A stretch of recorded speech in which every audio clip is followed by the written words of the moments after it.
공인중개사 시험 어렵다고요? 40문제 중 24개만 맞히면 합격입니다. 과목별 40점, 평균 60점. 그게 끝입니다. 5문제 중 3개만 맞춰도 충분합니다. 오늘도 합격을 향한 10분 루틴. 지금부터 2023년 제34회 시험 1차 1교시 26번부터 30번 문제 시작합니다. 공부 루틴은 채널킥. 26번 문제입니다. 부동산 투자 분석에 관한 설명으로 틀린 것은 1번. 내부 수익률은 수익성 지수를 0으로 순현재 가치를 1로 만드는 할인율이다. 2번. 회계적 이익률법은 현금 흐름의 시간적 가치를 고려하지 않는다. 3번. 내부 수익률법에서는 내부 수익률과 요구 수익률을 비교하여 투자 여부를 결정한다. 4번. 순현재 가치법, 내부 수익률법은 할인연금 수지 분석법에 해당한다. 5번. 담보인 정비율 LTV는 부동산 가치에 대한 융자액의 비율이다.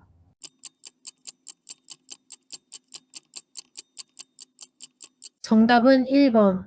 내부 수익률은 수익성 지수를 0으로 순현재 가치를 1로 만드는 할인율이다. 입니다. 해설입니다. 1번은 내부 수익률에 대한 설명으로 틀린 보기입니다. 내부 수익률은 순현재 가치를 0으로 만드는 할인율이지 수익성 지수를 0으로 만들거나 순현재 가치를 1로 만드는 할인율이 아닙니다.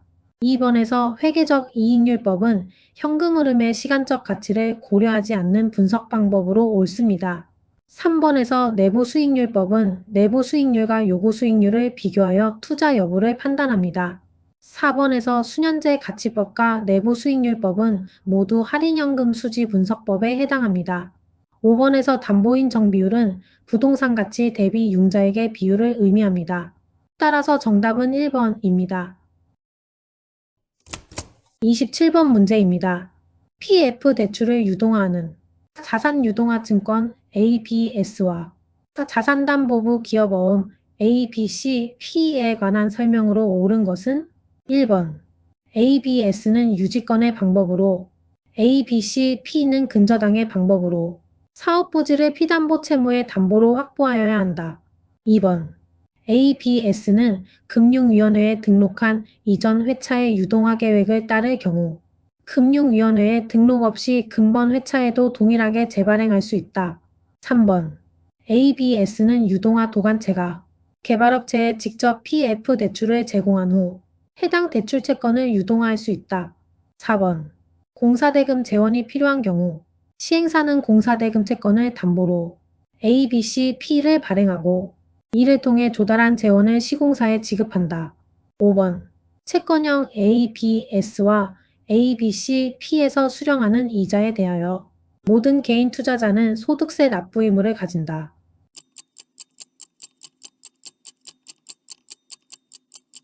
정답은 1번, 2번, 3번, 4번, 5번, 즉 모든 보기가 정답입니다. 해설입니다.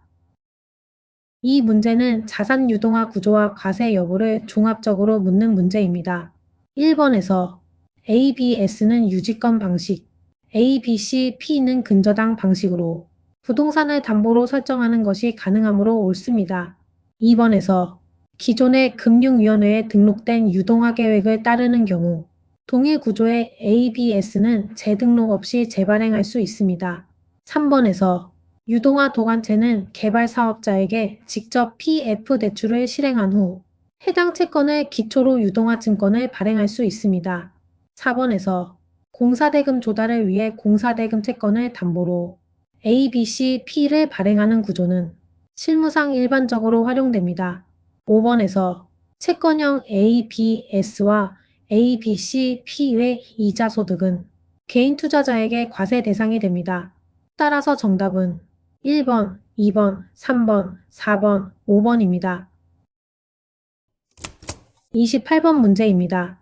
A회사는 전년도에 임대면적 750제곱미터의 매장을 비율 임대차 방식으로 임차하였다. 계약 내용에 따르면 매출액이 손익분 기점 매출액 이하이면 기본 임대료만 지급하고 이를 초과하는 매출액에 대해서는 일정 임대료율을 적용한 추가 임대료를 기본 임대료에 가산하도록 하였다. 전년도 연임대료로 총 1억 2천만 원을 지급한 경우 해당 계약 내용에 따른 추가임대료율은 단 연간 기준이며 주어진 조건에 한함. 보기입니다. 전년도 매출액 임대면적 제곱미터당 100만 원. 손익분기점 매출액 임대면적 제곱미터당 60만 원. 기본임대료 임대면적 제곱미터당 10만 원. 1번 15%, 2번 20%, 3번 25%, 4번 30%, 5번 35%.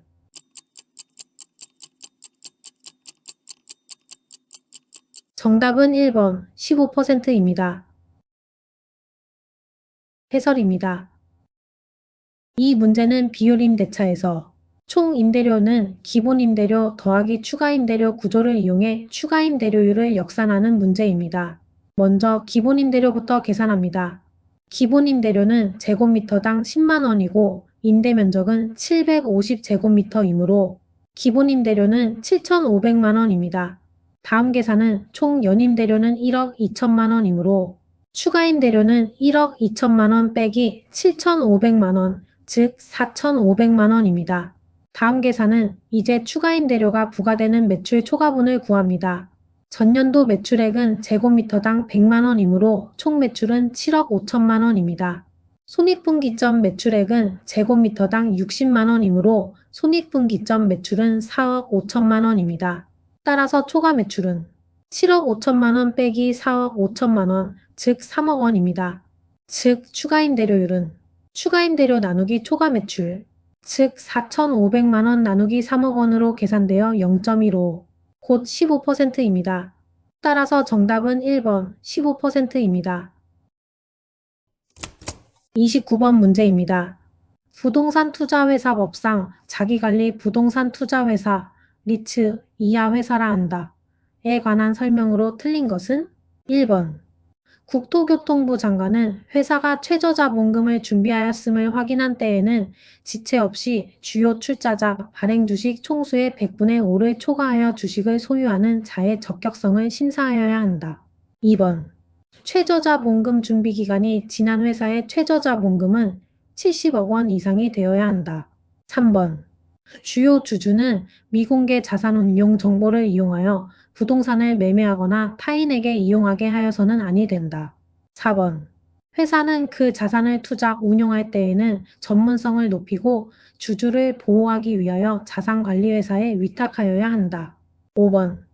추주총회의 특별결의에 따른 경우 회사는 해당 연도 이익배당 한도의 100분의 50 이상 100분의 90 미만으로 이익배당을 정한다.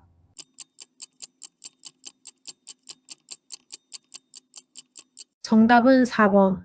회사는 그 자산을 투자, 운용할 때에는 전문성을 높이고 주주를 보호하기 위하여 자산관리회사에 위탁하여야 한다. 입니다. 해설입니다. 자기관리 부동산 투자회사는 자산을 직접 관리, 운용하는 회사로 자산관리회사에 의무적으로 위탁하지 않습니다. 보기 4번은 자기관리 부동산 투자회사가 자산을 투자, 운용할 때 반드시 자산관리회사에 위탁해야 한다 라고 설명하고 있으나 이는 위탁관리 부동산 투자회사에 대한 설명입니다. 따라서 자기관리 부동산 투자회사에 대한 설명으로 틀린 것은 4번입니다. 따라서 정답은 4번입니다. 30번 문제입니다. 저당담보부증권 MBS의 가격 변동에 관한 설명으로 옳은 것은 단 주어진 조건에 한함. 1번. 투자자들이 가까운 시일에 채권시장 수익률의 하락을 예상한다면 가중평균 상환기간 이 긴 저당담보부증권일수록 그 가격이 더 크게 하락한다. 2번. 채무불이행 위험이 없는 저당담보부증권의 가격은 채권시장 수익률의 변동에 영향을 받지 않는다. 3번. 자본시장 내 다른 투자수단들과 경쟁하므로 동일 위험 수준의 다른 투자수단들의 수익률이 상승하면 저당담보부증권의 가격은 상승한다. 4번. 채권시장 수익률이 상승할 때 가중평균 상환기간이 긴 저당담보부증권일수록 그 가격의 변동 정도가 작다. 5번. 고정이자를 지급하는 저당담보부증권은 채권시장 수익률이 상승하면 그 가격이 하락한다.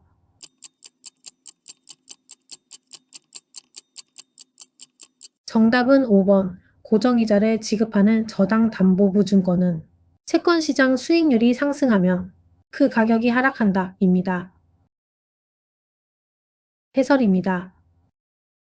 저당담보보증권은 채권의 성격을 가지므로 채권 시장 수익률과 반대 방향으로 가격이 움직입니다.